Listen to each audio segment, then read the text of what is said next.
मत्स्यचाषी को दक्षता वृद्धि तालीम और सचेतनता शिविर। नवरंगपुर जिला झरीगां ब्लॉक डाबुगां थाना अधीन चाटीगुड़ा ग्राम निकट एसआरडी फार्म ठारे दिवाई 11 घंटा समय जिला मत्स्य विभाग तरफ 2 दिनिया मत्स्यचाषी को दक्षता वृद्धि तालीम और सचेतनता शिविर सोमवार शेष हो जाइछि। मुख्य अतिथि भाव झरीगां विधायक प्रतिनिधि पंचानन बावाली जोगदे जिलार मत्स्यचाषी माने किपरि निज चाषरे अधिक लाभवान होई परिबे बोली कहिथिले।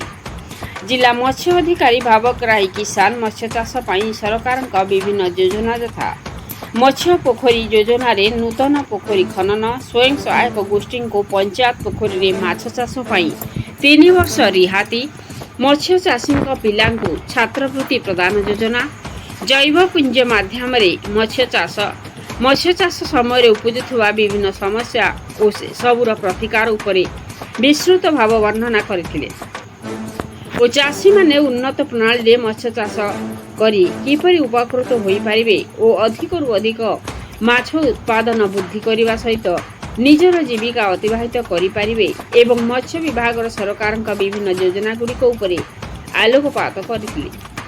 एथिरे पाड़ी पंचायत चेयरमैन विद्याधर जेना एसआरडी फार्म मालिक सुकरंजन दास अग्रणी मत्स्यचाषी विभास बाछा प्रमुख मंचासीन थिले। एथिरे सहकारी मत्स्य अधिकारी विश्वजीत सरकार मंच परिचालना करिथिबा बेले अमरकोट सहकारी मत्स्य अधिकारी देवव्रत मित्र झरीगां सहकारी मत्स्य अधिकारी सुजित कुमार कर वरिष्ठ मत्स्य वैषयिक सहायक अश्विन कुमार जेना और संगीता सामल कनिष्ठ मत्स्य वैषयिक सहायक उत्तम कुमार गंड प्रमुख सहयोग करथिले। डाबुगां अमरकोट झरीगां रायघर और चंदाहांडी ब्लॉक मोट 50 जन मत्स्यचाषी उपस्थित थिले। नवरंगपुर रविनारायण महांती रिपोर्ट मसीहा न्यूज।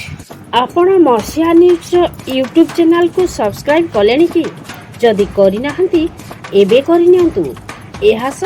मसीहा न्यूज रो फेसबुक पेज को और ट्विटर को फॉलो करंतु। मसीहा न्यूज रो ऐप आसीगलानी निज मोबाइल रो प्ले स्टोर रो डाउनलोड करनियंतु। जय जगन्नाथ।